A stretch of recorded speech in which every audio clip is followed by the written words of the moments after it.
Hola amigos, ¿qué tal? Muy buenas noches, bienvenidos a esta edición de A Boca Jarro, hoy jueves 19 de enero 2017. Bueno, como siempre, ¿no? La musiquita creo que ahí no está sonando, 918 días, nosotros seguimos con nuestro tema de los Panamericanos, lo vamos a retomar el día lunes, ¿entiende? El día lunes, pero bueno, solamente para hacer un comentario breve, la entrevista para mí con el ingeniero Arturo Gutman fue no reveladora, pero en todo caso confirmó, ¿no? Mi opinión. Los Juegos Panamericanos no tienen que ir de ninguna manera, pero bueno, ese es otro tema que tocaremos más adelante. Una noticia lamentable no solamente para la justicia en el Brasil, sino yo creo para la justicia en todos los países donde sabemos de la corrupción que ha existido con las empresas brasileñas. Teor Zavascki, desgraciadamente, murió en lo que hasta el momento parece ser un accidente, pero claro, del cual muchas voces ya en Brasil han anunciado que se tiene que profundizar, se tiene que hacer una exhaustiva investigación para saber qué es lo que ocurrió y para poder justamente descartar la posibilidad de que no haya sido únicamente una cuestión del destino. Nuestros compañeros de América Televisión han preparado una nota justamente sobre el juez Zavascki que queremos compartir con ustedes. Está, ojo, Gustavo Gorriti enganchado ya con nosotros, a quien lo saludamos. Gustavo, muy buenas noches. Vamos a escuchar justamente esta nota y luego volvemos con Gustavo Gorriti de inmediato. Vamos. La aeronave cayó en el mar frente a la costa de Paraty, en Río de Janeiro. Varios testigos aseguraron que llovía muy fuerte en el momento del accidente, en el que murió el juez Teor Zavascki, responsable de la investigación del caso Lava Jato en la Corte Suprema de Brasil. La avioneta había salido del aeródromo Campo de Marte, en la ciudad de Sao Paulo. En ella viajaban 4 personas, de las que de milagro logró sobrevivir una, quien se encuentra herida. Según se supo, el cuerpo de Zavascki será velado en el edificio del Superior Tribunal Federal de Brasil y será enterrado en Santa Catarina. Zavascki, de 69 años, designado en su cargo en 2012 por la expresidenta Dilma Rousseff, era el juez del Supremo encargado de la instrucción de las investigaciones del caso Lava Jato sobre la gran red de corrupción en la petrolera estatal Petrobras. En mayo de 2016, Zavascki negó el pedido de anular el proceso de impeachment contra Dilma Rousseff. Zavascki ordenó también que todas las investigaciones en primera instancia de la justicia federal en las que estuviera involucrado Lula da Silva fuesen remitidas al Tribunal Supremo. En estos días iba a decidir si admitía como evidencia los testimonios de unos 80 ejecutivos que trabajaban en la compañía de construcción sudamericana Odebrecht, que involucraría a algunos de los políticos más prominentes de Brasil, incluido el propio Michel Temer. En mayo de 2016, el ministro Francisco Zavascki, hijo del fallecido magistrado, advirtió en Facebook que si algo le sucedía a alguien en su familia, esto podría estar relacionado con la red de corrupción que investigaba su padre en el caso Lava Jato. Bien, ahí está. Creo que la nota no deja claramente la importancia que había habido justamente en el desarrollo del caso Lava Jato y el papel importantísimo que venía justamente cumpliendo el juez Zavascki. Gustavo Gorriti, ahora sí, muy buenas noches, gracias por estar con nosotros. Un placer como siempre. Buenas noches, Cristian, ¿cómo estás? Gustavo, ¿qué cambia, digamos, cómo afecta o cómo podría afectar la investigación? Entiendo que ustedes han publicado también el día de hoy justamente una nota en IDL Reporteros, donde ahí un poco se va aclarando el tema, pero para nuestros televidentes, ¿cómo afecta la investigación, cómo podría afectar la investigación la lamentable muerte del juez Zavascki? Lo puede afectar de muchas maneras. Por lo pronto, y según un análisis bastante bueno que hizo Folia poco después de conocerse la muerte del juez Zavascki, está el hecho de que la homologación de la delación premiada de 77 ejecutivos de Odebrecht, la homologación quiere decir aceptarla, incorporarla dentro del expediente y a la vez hacer pública toda o gran parte de ella. Eso se va a retrasar inevitablemente.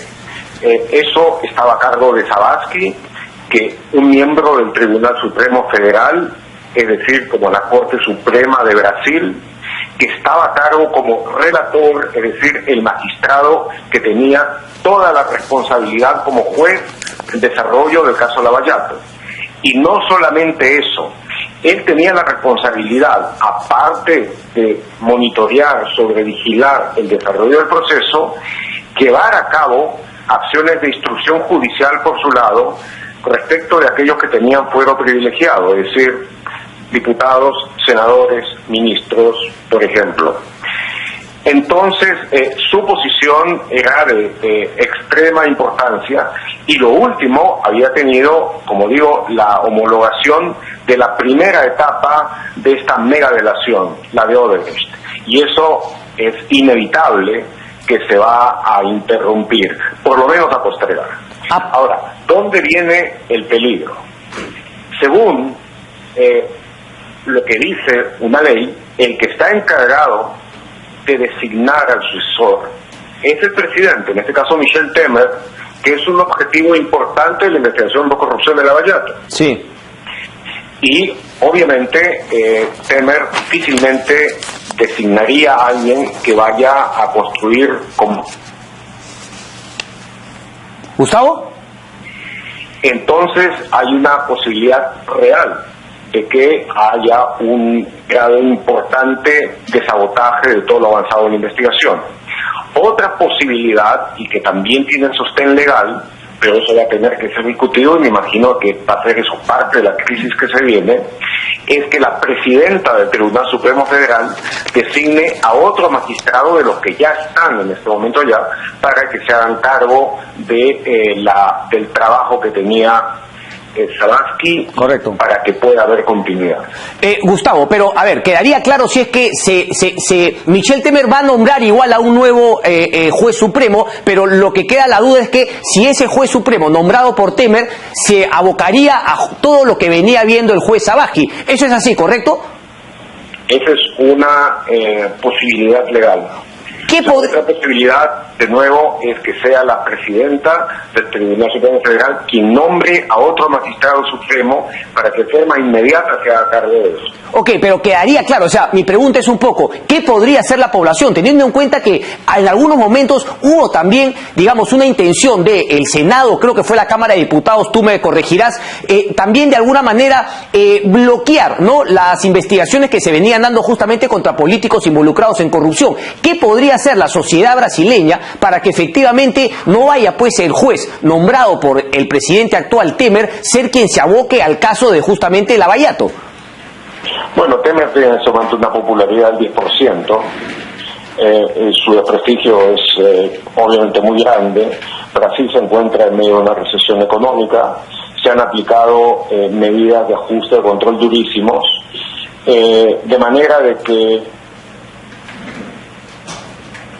sí, y el hecho de que haya recientemente incluso una delación premiada que ha trascendido de, según parece, un ejecutivo de Odebrecht llamado Claudio Melo, que habría sostenido, de acuerdo a lo que se ha contado, que el 2014 Temer le pidió como $10 millones a Marcelo Odebrecht.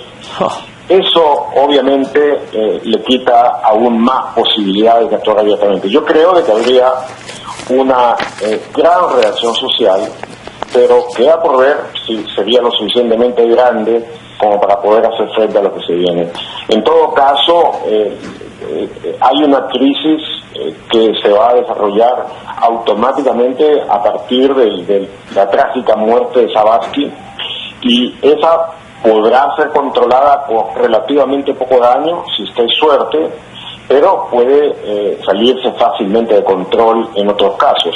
Tanto si Temer intenta nombrar a una persona vinculada con él para suceder a Sabatsky, como si se realizan las sospechas de algunos miembros de la Policía Federal que sospechan fuertemente de que ha habido un sabotaje en el caso del vuelo en el que murió Sabatsky, y si eso de una u otra manera aparece como una hipótesis probable, entonces yo me imagino de que la crisis va a profundizar mucho.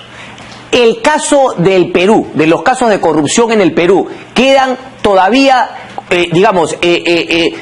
sumamente enganchados a lo que vaya a ser el devenir de justamente el caso Lavallato en Brasil, Gustavo, teniendo en cuenta que son, claro, las 70... Totalmente, ok. 80%. O sea que hay que, los que queremos la justicia acá en el Perú, tenemos que estar atentos como si Brasil fuese justamente parte de nuestro país también. Hay que hacer, Tenemos que aprender portugués.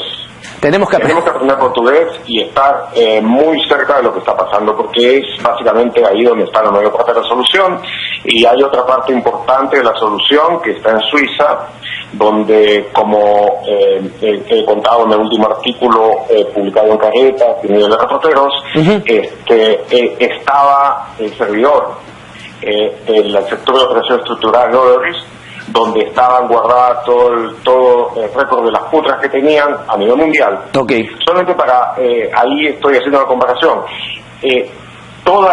Los Panama Papers estaban contenidos en 2.5 teras de información, si no me equivoco, y lo que se capturó en el servidor del sector... Sí, tenemos ahí un problemita, ¿no? Gustavo, ¿estás ahí? Entonces, sí, dale. Se cortó la última parte cuando hacías la comparación. Hiciste que en el caso de Wikileaks hay una cierta cantidad de información y nos ibas a decir que... En el caso de los Panama Papers, toda la información, que es inmensa, representaba 2 terabytes y medio de información. Ok. En el caso de este servidor, que está el que fue capturado del sector de operaciones estructuradas, había más de 7 teras de información. Correcto. Y hay una buena parte que ni siquiera ha sido desencriptada todavía. De tal manera de que ya pueden imaginarse todo lo que queda por investigar. Sabat, que estaba viendo el caso Camargo Correa también, esa nueva delación, que se venía, ¿él era el mismo juez que estaba viendo esa posibilidad, negociando con Camargo Correa, o no? Él tenía que ver todo el caso Lavallato, y el caso Lavallato comprende las investigaciones a todas las empresas brasileñas que están vinculadas con el caso de corrupción. De tal manera de que es Camargo Correa, que tendrá el Gutiérrez, correcto. que todo el resto. Gustavo, con esta termino. ¿Te parece, digamos, válida, legítima la posición ayer del fiscal de la Nación, Pablo Sánchez, de decir, confíen en nosotros ciegamente, no pregunten mucho, no esperen que le vayamos dando avances de lo que vamos investigando, solamente tengan un acto de fe para con nosotros y solamente dedíquense a esperar? ¿Es válido? ¿Esa posición ayuda en generar la confianza que, por ejemplo, me da la impresión que en Brasil logró el juez Sergio Moro conectar, el procurador conectar con la población, porque quedaba claro que todos los políticos, como tú lo has dicho en este momento, estaban involucrados en este tema de corrupción? ¿Te parece legítima la posición del fiscal Pablo Sánchez? No, de ninguna manera. Okay. De ninguna manera. En el caso de la investigación en Brasil de Lavallato, uno de los secretos de su éxito es que el juez Sergio Moro y los procuradores de la Fuerza de Tarea Lavallato en Curitiba trabajaron muy de cerca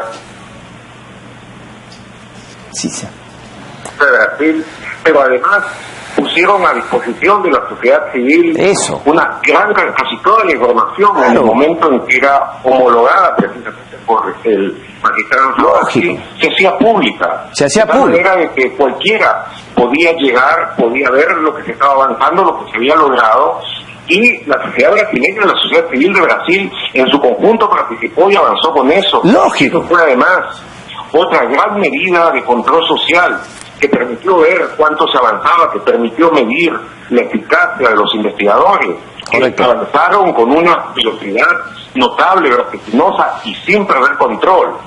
Digo, Pablo Sánchez es una persona honesta, y si se lo compara con fiscales anteriores, por supuesto, que representa un progreso, pero hasta el momento la lentitud de las investigaciones que ha llevado a cabo la Fiscalía, y como lo he escrito en algún otro lado, como si estuvieran entrenando para participar en un campeonato internacional de Tai Chi Chuan judicial. Gustavo Gorriti, un placer como siempre. Estaremos atentos a las nuevas, a las nuevas publicaciones de IDL Reporteros, y esperamos tenerte por aquí pronto. Un abrazo, gracias. Muchas gracias, igualmente.